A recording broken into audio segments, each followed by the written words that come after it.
മലപ്പുറം പെരുമ്പടപ്പ് പഞ്ചായത്തിലെ കൊടത്തൂർ ആനക്കുളത്തിന്റെ സംരക്ഷണ ഭിത്തി ഇടിഞ്ഞു താഴ്ന്നു. 75 ലക്ഷം രൂപ ചെലവഴിച്ച് 2 വർഷം മുൻപ് നിർമ്മിച്ച കുളത്തിന്റെ വശങ്ങളാണ് ഇടിഞ്ഞു താഴ്ന്നത്.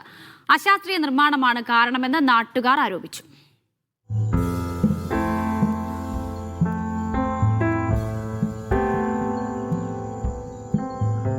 സ്വകാര്യ വ്യക്തികൾ പഞ്ചായത്തിന് 5 വർഷം മുൻപ് വിട്ടുകൊടുത്തതാണ് ആനറക്കുളം.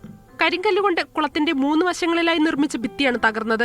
ഭിത്തി മണ്ണിനടിയിലേക്ക് താഴുന്നുമുണ്ട്. കുട്ടാടൻ പാടശേഖരത്തോട് ചേർന്നുള്ള ഭിത്തിയാണ് കൂടുതലും താഴ്ന്നു കിടക്കുന്നത്. കുളത്തിനോട് ചേർന്നുള്ള പാടശേഖരത്തും വിള്ളൽ വീണു.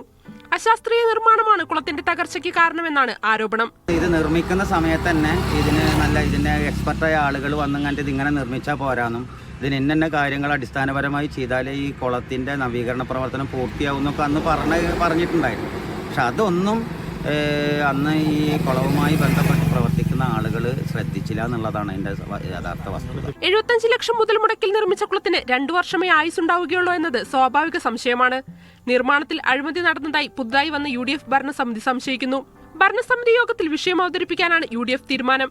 പഞ്ചായത്ത് പ്രസിഡന്റിന്റെ നിർദ്ദേശത്തെ തുടർന്ന് പൊന്നാനി ഇറിഗേഷൻ AE കുളം സന്ദർശിച്ചിട്ടുണ്ട്. അപകട സാഹചര്യം കണക്കിലെടുത്ത് കുളത്തിലെ കുളിക്കും പ്രവേശനത്തിനും പഞ്ചായത്ത് നിയന്ത്രണം ഏർപ്പെടുത്തിയിട്ടുണ്ട്. മീഡിയ 1 തിരൂർ.